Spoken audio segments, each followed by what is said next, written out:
arrest a pair of brothers who were counterfeiting U.S. government currency. In the skirmish, one of the brothers wounded a deputy and then fled through the backyards of a row of nearby houses. Quincannon had shot the man to avoid being shot himself, but one of his bullets had ricocheted wildly and found Catherine Bennett, who had been outside hanging up her washing. That had been the darkest day of his life by far. The burden of responsibility for the loss of 2 innocent lives had been unbearable.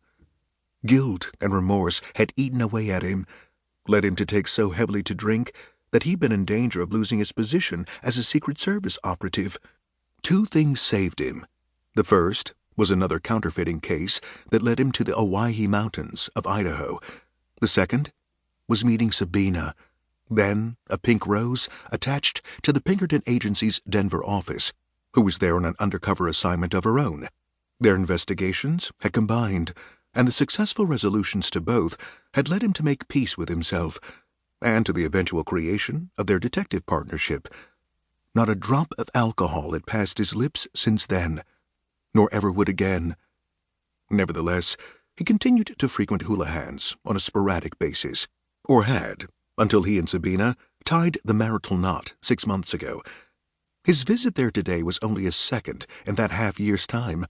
He had always felt comfortable among its clientele of small merchants, office workers, tradesmen, drummers, and less rowdy waterfront habitués. It was dark and bare in comparison to the uptown cocktail route saloons, illuminated as it was by old-style gaslights. Sawdust was spread thick on the floor, and there were backroom pool and billiard tables on which Quincannon had often honed his considerable skills with a cue. The other lure for him in the old days had been Houlihan's free lunch, the best free lunch in the city, in his estimation. Corned beef, strong cheese, rye bread, bowls of hard-boiled eggs, and tubs of briny pickles. But he had no appetite for any of the fare today, nor any desire to trade the usual good-natured and mildly profane insults with Ben Joyce, the head barman. He ordered his usual tipple, a mug of steaming clam juice, and sat at a corner table, letting it warm his hands and his insides, while he reflected gloomily on what he'd been told by the Matson Company clerk.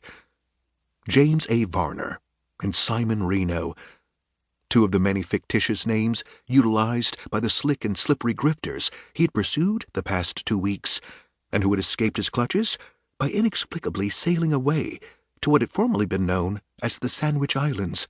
Their true names: Jackson Lonesome Jack Vereen, the Lonesome Jack, an ironical moniker, for he was a libertine of gargantuan appetites, and E.B. Nagel, better known as Nevada Ned, whose primary vice was the opium derivative, morphine.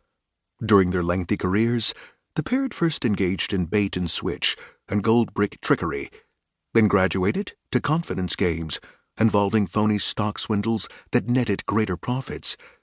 They'd been arrested 6 times in 3 states and tried once for their crimes, case dismissed for insufficient evidence, and had yet to serve a single day in prison.